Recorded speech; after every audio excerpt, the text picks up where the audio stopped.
The whole of Richmond town did not believe what happened.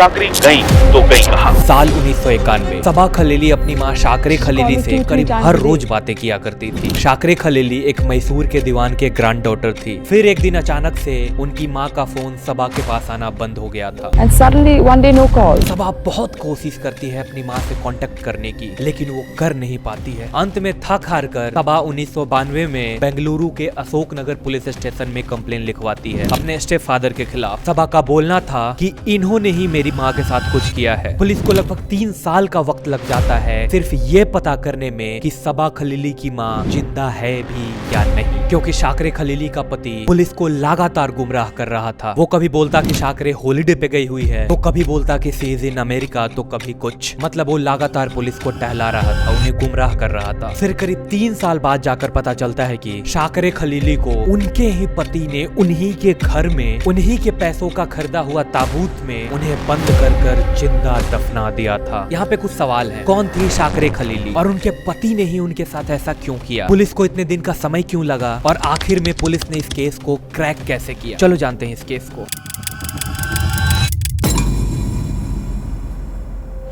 Granddaughter of the Diwan of Mysore. He's an animal. He's not a man. ताबूत के अंदर हजारों नाखून के निशान थे। शाकरे खलीली का जन्म 27 अगस्त 1947 को मद्रास के एक इंडियन पार्सियन मुस्लिम फैमिली में हुआ था। शाकरे मिर्जा इस्माइल की ग्रैंड डॉटर थी, जो कि उस वक्त पे मैसूर के दीवान थे। दीवान मतलब एक गवर्नमेंट ऑफिशियल पोस्ट उस वक्त पे हुआ करता था। शाकरे ने अपनी पूरी पढ़ाई सिंगापुर से कंप्लीट की थी। उसके बाद से वो रियल एस्टेट के बिजनेस में चली जाती है। फिर साल 1965 में उनकी शादी अकबर मिर्जा खलीली से होती है। अकबर शाकरे के ही फर्स्ट कजन है एंड उस वक्त पे शाकरे की उम्र मात्र 18 साल थी एंड वहीं पे अकबर वाज एन एथलीट। वो टेनिस बहुत अच्छा खेलते थे। उसके बाद उन्होंने 1954 में इंडियन फॉरेन सर्विस को ज्वाइन किया था। अकबर खलीली एक हाई प्रोफाइल डिप्लोमेट थे। उन्होंने ईरान और ऑस्ट्रेलिया जैसे देशों में भारत के तरफ से हाई कमिश्नर रहे थे और भी न जाने कई देशों में उन्होंने काम किया है अपनी पूरी सर्विस के दौरान। शाकरे और अकबर खलीली के 4 बेटियां थीं। उसमें से दूसरी बेटी का नाम सबा खलीली था and Saba was into fashion and modelling. सब कुछ ठीक चल रहा था, लेकिन शाकरे खलीली अपनी जिंदगी से खुश नहीं थी। उसे एक बेटे की चाहत थी, जबकि ऑलरेडी उनके पास 4 बेटियां थीं, लेकिन वो फिर भी उदास रहा करती थी और बेटे की चाहत लिए वो अक्सर परेशान रहा करती थी। Although she was well educated from Singapore and all. साल 1982 में शाकरे खलीली अपने हस्बैंड अकबर खलीली के साथ दिल्ली में एक शादी को अटेंड करने आए थे एंड वहां पे शाकरे खलीली की मुलाकात एक मुरली मनोहर मिश्रा नाम के बंदे से होती है, जो अपने आप को स्वामी बोलता था, सेल्फ प्रोक्लेम्ड गॉडमैन। और उस मुरली मिश्रा ने अपना नाम बदलकर स्वामी श्रद्धानंद कर लिया था एंड वो हर जगह खुद को स्वामी के नाम से अपने आप को इंट्रोड्यूस करता। मुरली मिश्रा मध्य प्रदेश का रहने वाला है एंड दिल्ली में वो एक यूपी के शाही परिवार के यहाँ नौकर था। इस श्रद्धानंद की एक और खास बात थी, इसे प्रॉपर्टी डीलिंग और रियल एस्टेट बहुत अच्छे से आती थी एंड काफी तिक्रमबाज था। मतलब जैसे तैसे जुगाड़ बिठाकर किसी तरीके से काम निकलवा लेता था एंड उसका बोलना था कि उसे तंत्र विद्या भी आती है एंड जिसके कारण वो अपना नाम स्वामी रखा था। उसके पास तांत्रिक पावर्स थे, ऐसा उसका क्लेम था। अब उस मुलाकात में शाकरे खलीली की बात उस मुरली मिश्रा से होने लगी थी। शाकरे खलीली अपनी इच्छा को स्वामी श्रद्धानंद के सामने रखती है। वो श्रद्धानंद से बताती है कि उसे एक लड़के की चाहत है और यहाँ पे स्वामी प्लेड इट वेरी वेल। वो शाकरे खलीली को अपने झांसे में लेने लगा था। वो बताता है कि मेरे पास कुछ ऐसी शक्तियां हैं जिससे वो उसकी इच्छा को आसानी से पूरी कर सकता है। I know some kind of magic and all. अब उन दोनों की बात लगातार होने लगी थी और उस वक्त पे शाकरे भी अकेली पड़ गई थी, क्योंकि अकबर खलीली को अक्सर अपने काम से बाहर के देशों में रहना पड़ता था और जिस वक्त पे ये दोनों करीब आ रहे थे उस वक्त पे अकबर खलीली ईरान में पोस्टेड थे। कुछ दिन बाद साल 1985 में एकदम अचानक से शाकरे खलीली अकबर से डिवोर्स की डिमांड करती है एंड अकबर एकदम शॉक हो जाता है। Akbar was not ready to do so and guess what, वो खुद एक मस्जिद में जाती है एंड प्रोनाउंस हरसेल्फ सिंगल। आगे कुछ दिन में जो होने वाला था उसके बारे में अकबर के परिवार वालों ने कभी कल्पना भी नहीं की होगी कि एक रईस दीवान के घराने में कुछ ऐसा भी हो सकता है। शाकरे खलीली पूरी तरीके से उस स्वामी के चपेटे में आ गई थी, मतलब उसके चक्कर में पड़ गई थी, उनसे प्यार कर बैठी थी, एक पुत्र की चाहत में, एक बेटे की चाहत में। वो अपनी पूरी फैमिली को त्याग करने के लिए रेडी थी, जबकि उनके पास ऑलरेडी 4 बेहद खूबसूरत बेटियां थी। वो कहते हैं ना, विनाश काले विपरीत बुद्धि। This phrase is perfectly defining the whole situation of this beautiful, stunning, talented lady Shakereh Khaleeli, जिसको महंगी गाड़ियों का शौक था, जिसे बड़े बड़े प्रॉपर्टी को डिजाइन करने का शौक था, and of course she was knowledgeable in all this. Shakereh Khaleeli को लगता था कि स्वामी श्रद्धानंद उसे हेल्प करेंगे और अपनी तांत्रिक पावर्स का यूज करके उसको एक बेटा दे देंगे। How fools he was. जबकि she studied from Singapore, she was well educated, she was from a well renowned family, फिर भी she fell into this pity trap of this Swami. And on the other hand Shraddhanand को लगता था कि एक मैसूर की राजघराने की बेटी है, एक मिलेनियर है, क्यों ना इसके साथ हो लिया जाए और इसका कुछ फायदा उठाया जाए। वेल, ऐसा उसके दिमाग में चल रहा था, ये बाद में जाके रिवील होता है। फिर अप्रैल 1986 में शाकरे अपनी डिवोर्स के ठीक करीब 6 महीने बाद अपने पूरे खानदान और सोसाइटी को शॉक में डाल देती है। वो स्वामी श्रद्धानंद के साथ शादी कर लेती है, सबके खिलाफ जाकर। उस वक्त पे शाकरे खलीली की उम्र करीब 40+ थी और उनकी 4 बड़ी बेटियां थी। उसके बावजूद भी उन्होंने ये डिसीजन लिया, जस्ट टू हैव अ बेटा, जस्ट टू हैव अ सन। आपको लग रहा होगा कि उसने तो सिर्फ एक शादी ही की है, व्हाट्स रॉन्ग इन इट? रुको थोड़ी देर, you will decide by yourself. 1986 में शादी के बाद दोनों लोग बेंगलुरु रहने लगते हैं। स्वामी श्रद्धानंद शाकरे खलीली के पैसों पर ऐश कर रहा था, वो ऐसो आराम की जिंदगी जी रहा था, काफी लेविश लाइफस्टाइल में आ गया था वो स्वामी, और वो उसी के साथ रहने भी लगा था। Of course they both got married, और इधर उस शादी से कोई खुश नहीं था, उनकी बेटियां भी नहीं, सिवाय सबा को छोड़कर। सबा भी खुश नहीं थी, but she was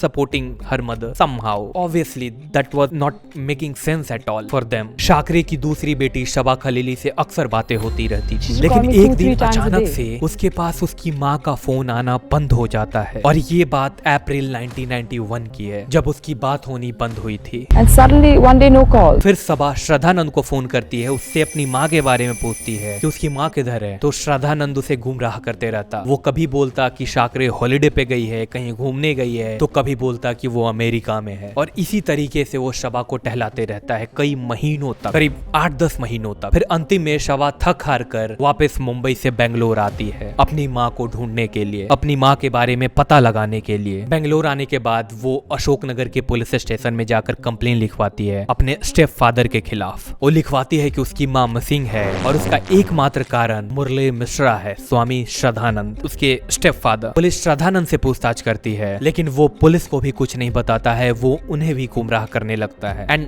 he was very manipulative in nature, वो किसी को भी मैनिपुलेट कर दे रहा था, इंक्लूडिंग पुलिस। पुलिस अपनी पूरी इन्वेस्टिगेशन में लगी रहती है, लेकिन वो अब तक न शाकरे के बारे में पता लगा पाती है और ना ही उसके मिसिंग के मोटिव के बारे में। आखिर शाकरे खलीली गई तो गई कहाँ?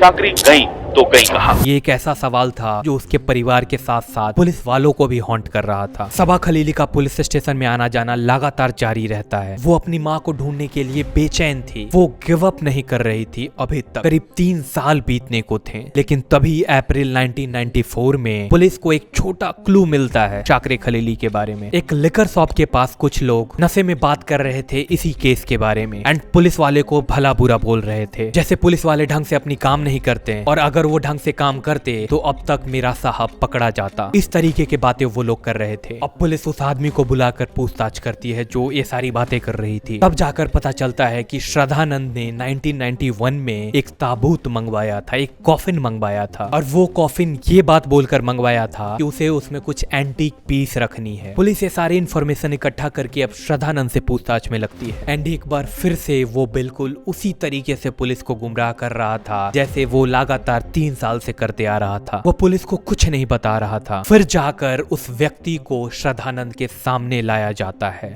जब वो लोगों को लाकर इनका सामने जब हम पूछे सीसी पे वाले, अभी बोलो तुमने कॉफिन क्यों मांगा, उस वक्त वो ब्रेकडाउन हुआ। अब जाकर श्रद्धानंद यहाँ पे सब कुछ बताने लगता है पुलिस को, क्योंकि उसके पास अब कुछ चारा नहीं बचा था। वो बोलता है कि जब वो पहली बार शाकरे से दिल्ली में मिला था, तब से ही वो डिसाइड कर लिया था कि उसे इसके साथ होकर इसका सारा प्रॉपर्टी अपने नाम करवा लेना है, क्योंकि शाकरे खलीली ठहरी एक राजघराने की बेटी, एक मैसूर के दीवान के घर की बेटी, और ये ठहरा एक दूसरे यूपी के राजघराने के यहाँ नौकर। फिर वो उससे शादी करता है, उसको झांसे में लेकर की वो उसे एक बेटा देगा अपनी तांत्रिक पावर्स का इस्तेमाल कर। लेकिन कुछ दिन बाद साथ रहते रहते शाकरे को भी ये समझ आने लगा था कि ये उसके साथ ढोंग कर रहा है and he is trying to con her, ऐसा शाकरे खलीली को समझ में आने लगा था। फिर शाकरे खलीली धीरे धीरे अपनी प्रॉपर्टी अपनी बेटियों के नाम करने लगी थी एंड ये बात स्वामी श्रद्धानंद को बिल्कुल भी पसंद नहीं आ रही थी। फिर वो किसी तरीके से शाकरे खलीली को बहला फुसलाकर अपने आप को पावर ऑफ अटर्नी का अधिकार दिलवा देता है। He has taken the power of attorney. And फिर एक दिन अचानक से अप्रैल 1991 में श्रद्धानंद अपने नौकरों को छुट्टी पर भेज देता है एंड वो उसी दिन शाकरे खलीली के चाय में बेहोशी का दवा का ओवरडोज कर देता है। शाकरे खलीली हर दिन की तरह उस दिन भी चाय पीती है, लेकिन उनकी नींद टूटने के बजाय और उन्हें नींद आने लगती है, और इससे पहले कि वो कुछ समझ पाती है वो बेहोश हो जाती है। जैसे ही शाकरे खलीली बेहोश होती है, श्रद्धानंद गद्दे को फोल्ड करता है जिस पर शाकरे लेटी हुई थी, और गद्दा समेत उन्हें ताबूत में बंद कर देता है, उन्हें कॉफिन में बंद कर देता है, और उस कॉफिन को अपने घर के बैकयार्ड में लाकर उसे दफन कर देता है। फिर दफन किए गए जगह को ऊपर से प्लास्टर करवा देता है, उस पर टाइल्स लगवा देता है, और तो और इतना सब कुछ करने के बाद वो उसी ग्रेव पे अक्सर पार्टी किया करता था, उस पे नाचता था अपने दोस्तों के साथ, दारू पीता था अपने दोस्तों के साथ। स्वामी इतना सब कुछ बताने के बाद पुलिस उसके द्वारा बताए गए जगह पर पहुंचती है, तो श्रद्धानंद खुद चौक से एरिया को मार्क करता है जहां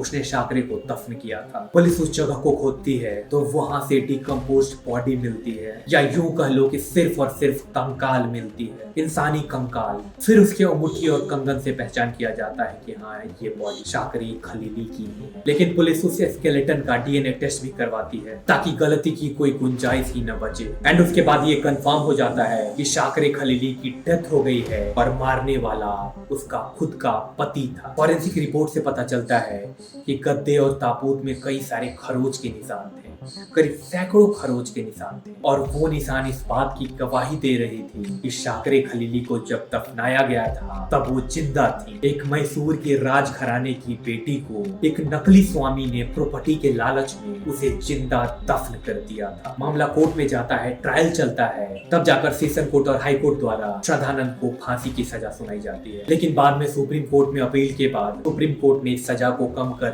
उसे उम्र कैद में बदल दिया था, और आज भी स्वामी श्रद्धानंद जेल में अपनी सजा काट रहा है। अमेज़न प्राइम की documentary dancing on the grave के इंटरव्यू में उसका बोलना था कि वो पूरी तरीके से बेकसूर है, उसे फंसाया गया है, उसे फ्रेम किया गया है, और उसने किसी का मर्डर नहीं किया है। वेल, ऐसा श्रद्धानंद का क्लेम था। आपको क्या कहना है इस पूरे केस को लेकर, प्लीज कमेंट में बताएं एंड सब्सक्राइब। ये थी आज की केस स्टडी।